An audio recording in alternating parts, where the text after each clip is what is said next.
Selamat pagi anak-anak. Hari ini kita akan belajar berkaitan dengan kisah Yusuf. Mari kita awali dengan doa pembukaan. Kita ambil sikap doa yang baik. Dalam nama Bapa, Putra, dan Roh Kudus. Amin. Ya Tuhan, terima kasih atas penyertaan-Mu hingga hari ini. Pada kesempatan ini kami akan belajar dari Yusuf yang telah banyak berkorban untuk menunjukkan kesetiaannya kepadamu. Bantulah kami semua agar dapat meneladan kesetiaan dan pengorbanannya. Amin. Dalam nama Bapa, Putra, dan Roh Kudus. Amin.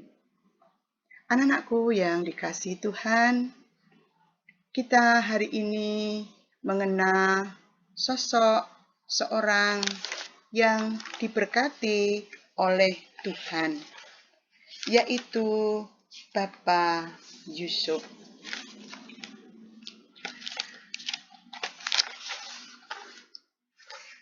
Memahami, mengenal karya keselamatan Allah yang dialami oleh tokoh-tokoh perjanjian lama seperti Yakub, Yusuf, Musa, dan tokoh perjanjian baru Yohanes Pembaptis. Kemarin kita sudah membicarakan mengenai Yakub. Hari ini kita belajar tentang Bapak Yusuf. Siapakah Yusuf itu? Anak-anakku yang dikasihi Tuhan, Yusuf adalah anak dari Bapak Yakub dan Ibu Rahel. Yusuf seorang yang tampan, pandai, dan lemah lembut. Saudara Yusuf itu ada 11, sehingga semuanya anak Yakub itu berjumlah 12 orang.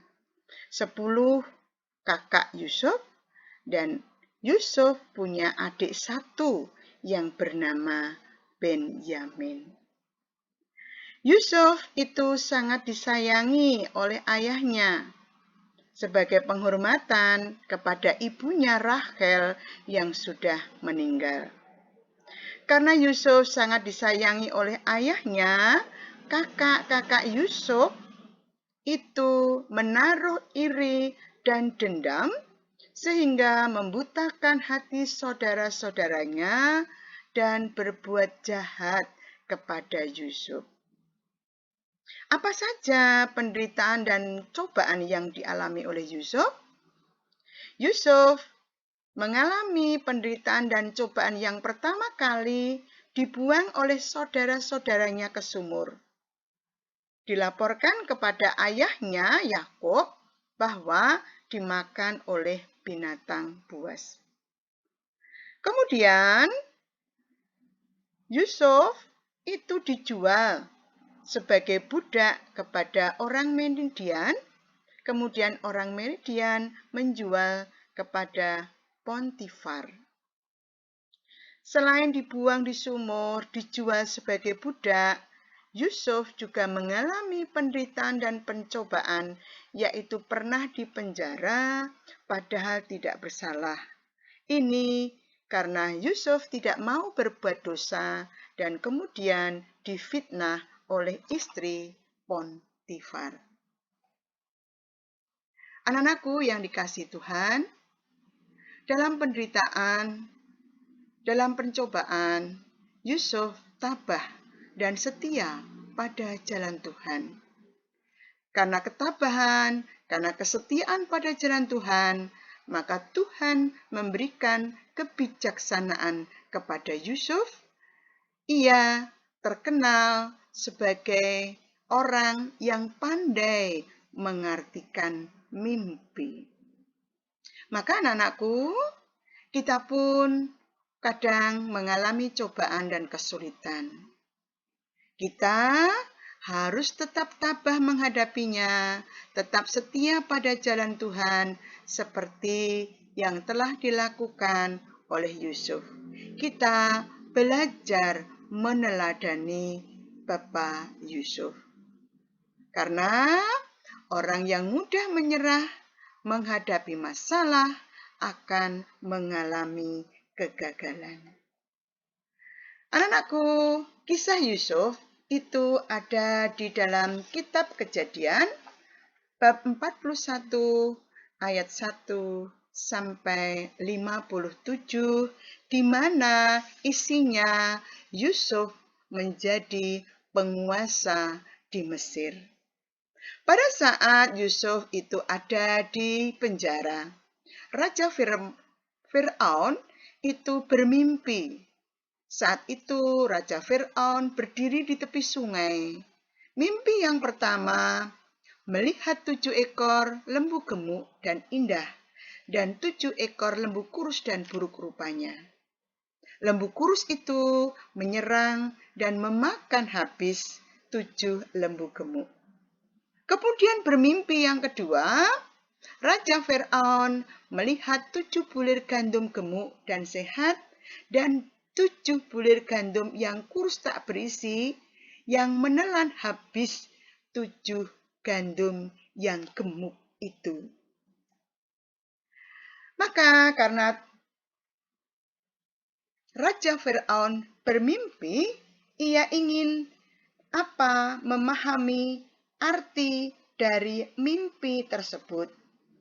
Para juru tafsir mimpi istana didatangkan, tetapi tidak ada yang bisa menafsirkan mimpi Raja Fir'aun tersebut.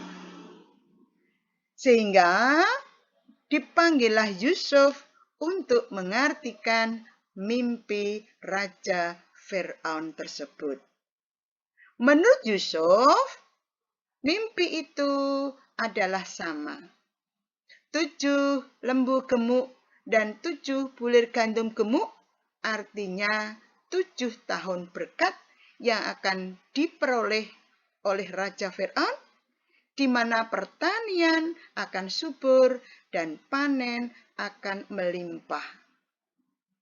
Sedangkan 7 lembu kurus dan 7 bulir gandum kurus, artinya 7 tahun akan datang musim kering dan tandus, di mana tanah pertanian tidak akan menghasilkan buah dan akan terjadi kelaparan. Maka sesudah mengartikan mimpi itu, Yusuf berkata kepada Fir'aun, "Carilah orang pandai dan bijaksana di negeri ini. Berilah kuasa untuk mengumpulkan dan menyimpan bahan makanan yang berlimpah selama 7 tahun untuk menghadapi musim kering dan kelaparan." Karena di Mesir tidak ada orang yang sepandai Yusuf, Raja Fir'aun akhirnya memilih Yusuf, menobatkan Yusuf sebagai penguasa Mesir untuk mengurus pangan rakyat. Dan sesudah Yusuf dinobatkan menjadi penguasa Mesir, Yusuf bekerja dengan giat mengumpulkan semua jenis makanan untuk menghadapi musim kering. Dan akhirnya tibalah musim kering dan bencana kelaparan ada di mana-mana, tetapi di Mesir aman karena Yusuf telah menyimpan banyak persediaan bahan makan. Sementara itu di Kanaan, di mana tempat tinggal ayah dan saudara-saudara Yusuf, juga terjadi kelaparan. Saudara Yusuf datang ke Mesir untuk memberi gandum, tetapi tidak mengenali Yusuf sebagai saudaranya. Apa yang terjadi, anak-anakku yang dikasihi Tuhan? Yusuf tidak membalas kejahatan dengan kejahatan, tetapi justru Yusuf menjamu saudara-saudaranya dan memberikan gandum berkarung-karung serta uangnya dikembalikan. Inilah cerita yang ada di dalam kitab Kejadian, di mana Yusuf menjadi penguasa di Mesir karena selalu tabah dan setia kepada Tuhan.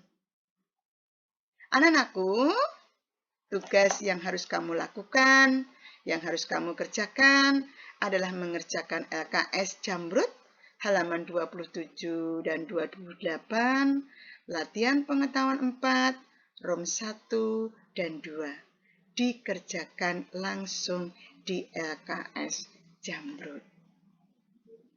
Mari kita tutup dengan doa. Dalam nama Bapa, Putra, dan Roh Kudus. Amin. Ya Tuhan, kami sudah Kau ajari tentang kesabaran Yusuf menanggung beban penderitaan. Kepada kami juga telah Kau tunjukkan tentang kesetiaan Yusuf yang tidak goyah dalam penderitaan yang menimpanya secara bertubi-tubi. Kuatkanlah kami agar dalam menghadapi setiap peristiwa dapat selalu tabah dan setia seperti Yusuf. Amin. Dalam nama Bapa, Putra, dan Roh Kudus. Amin. Terima kasih anak-anak kebersamaan hari ini. Selamat belajar, selamat meneladani Yusuf. Dan Tuhan memberkati.